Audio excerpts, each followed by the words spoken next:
Bom, o Brasil experimentou, sob a democracia, um processo bastante inclusivo. Para aqueles que não são familiarizados com a história do Brasil, o Brasil, ao longo do século XX, constituiu um sistema de políticas sociais bastante inspirado no que nós conhecemos como o modelo bismarckiano, ou seja, um modelo em que o direito a serviços sociais está associado ao vínculo empregatício. Em uma economia com elevadas taxas de desemprego e elevadas taxas de informalidade no mercado de trabalho, esse modelo de política social, ele produziu uma clara distinção entre aquilo que nós chamamos os insiders e os outsiders na literatura em ciência política. Isso implicava que, ao final da ditadura militar e no período anterior à Constituição de 88, nós tivéssemos aproximadamente 40% da força de trabalho brasileira que estava no mercado formal de trabalho inserida no sistema de políticas sociais e algo em torno de 60% eram os chamados outsiders. Então, eles não tinham direito à assistência médica, não tinham direito à aposentadoria no final da vida, e estas desvantagens se acumulavam no sentido de que você tinha exclusão para categorias que não tinham, portanto, escolaridade, direito à saúde, direito à aposentadoria, proteção no mercado de trabalho, e uma camada de insiders que acumulavam todas essas proteções. A Constituição de 88, que é resultado do nosso processo de redemocratização, ela mudou esse paradigma. E é por isso que nós dizemos que, ao contrário do que a literatura esperava para países com altas taxas de desigualdade, o Brasil produziu uma democratização de tipo inclusivo, da qual a Constituição de 88 é uma peça central. O que eu estou querendo dizer com um processo de democratização inclusivo? A Constituição de 1988 criou um sistema único de saúde, a qual os cidadãos brasileiros têm direito, independentemente de vínculo empregatício. Então, nós temos um sistema público e gratuito de saúde, inspirado no modelo beveridgeano. Para um país com as altas taxas de informalidade e desemprego no Brasil, isso não é pouca coisa em termos de inclusão. As taxas de escolaridade também aumentaram muito. Para vocês terem uma ideia, em 1980, aproximadamente metade da força de trabalho brasileira era ou analfabeta funcional. É uma categoria que nós utilizamos para aqueles que têm até 3 anos de escolaridade apenas. As taxas de escolaridade no Brasil aumentaram muito nesses 30 anos. Então, com isso eu estou querendo dizer que as deliberações constitucionais, elas foram sendo paulatinamente, incrementalmente implementadas, de sorte que esses 30 anos da Constituição de 88 e da democracia implicaram, de fato, um processo de inserção dos antigos outsiders ao sistema de políticas sociais brasileiras. Uma importante deliberação da Constituição de 88 é que também aqueles que chegassem aos 65 anos de idade, essa idade foi variando um pouco ao longo do tempo, mas a concepção é que os idosos que nunca tivessem contribuído para a Previdência Social também teriam direito a uma aposentadoria, portanto, de caráter não contributiva, cujo piso seria um salário mínimo. Para aqueles que não são familiarizados com as pesquisas sobre o Brasil, os nossos estudos no Centro de Estudos da Metrópole demonstram que esta política foi muito mais efetiva do que o Bolsa Família na redução da pobreza e na redução da desigualdade. Em outras palavras, Embora o Bolsa Família seja um programa internacionalmente conhecido e tenha se tornado quase uma marca do caso brasileiro, na verdade, a política de previdenciária não contributiva, que atinge uma massa muito grande de cidadãos brasileiros ao final da vida, foi muito mais efetiva na redução das desigualdades e da pobreza do que o programa Bolsa Família. Todas essas evidências que eu estou apresentando, elas são resultado de um estudo muito abrangente que nós realizamos no Centro de Estudos da Metrópole, que foi publicado recentemente pela Springer, neste livro que aparece na imagem que segue. Apenas para vocês terem uma ideia do que significou a expansão dos programas de transferência de renda e, particularmente, essa deliberação constitucional de que os pobres teriam direito a uma aposentadoria no final da vida, eu convidaria vocês a observarem os dados do gráfico que está apresentado nesta tela.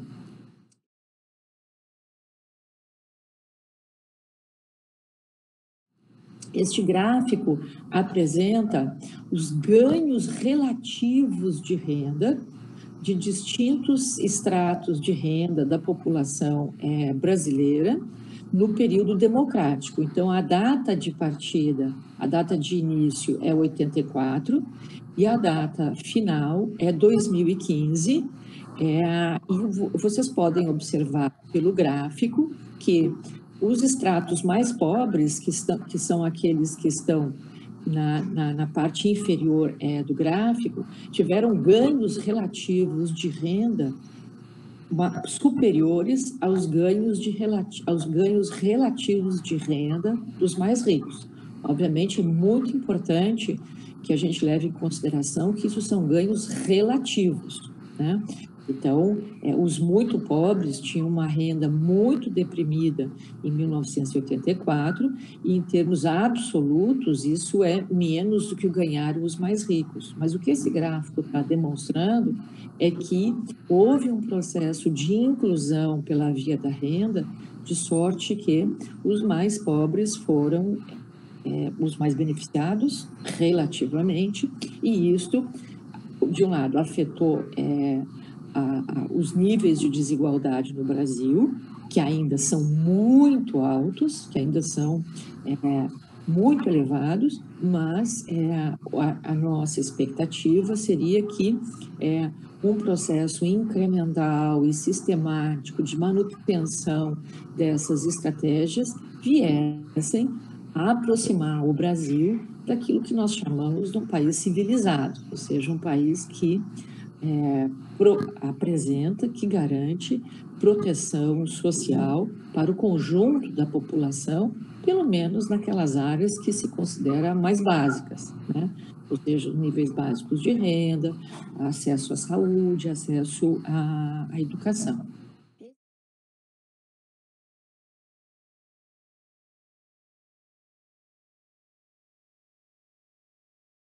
Esse gráfico, deliberadamente, para a série de 2015. Por quê? Porque, como é de conhecimento de todos, o Brasil está vivendo uma crise econômica prolongada, muito persistente, que se iniciou no último trimestre de 2014. Né? O que os nossos dados, os dados das nossas pesquisas revelam? Que a crise econômica que o Brasil vem vivendo, ela ocorre basicamente, essencialmente no mercado de trabalho. Então, nós temos 12% da força de trabalho brasileira desocupada, ou seja, sem obter renda a partir mesmo que de trabalho informal no mercado de trabalho.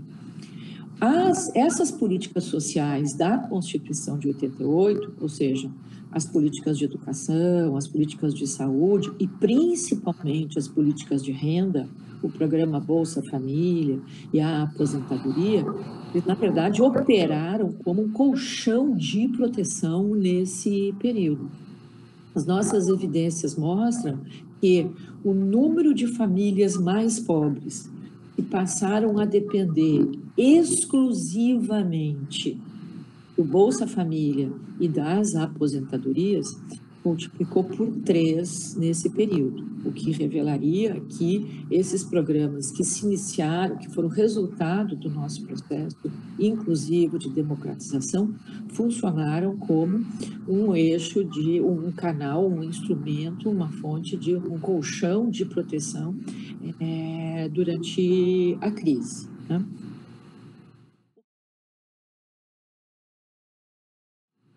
O que nós estamos vivendo no Brasil contemporaneamente? Além da crise econômica que nós estamos vivendo uma crise política sem precedentes, né? No momento em que eu gravo esse vídeo, nós estamos em meio às eleições presidenciais, nós teremos o segundo turno das eleições presidenciais em 10 dias, e, portanto, nós temos, nesse momento, 2 candidatos, né? A meu juízo, um dos candidatos apresenta pela sua plataforma mais compromisso com a preservação dessa estratégia que se iniciou no processo de democratização brasileira, ou seja, uma estratégia de democratização, de democracia com inclusão.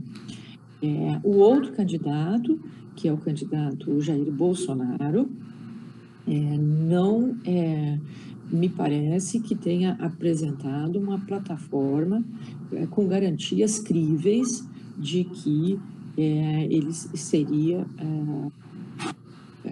comprometido com a manutenção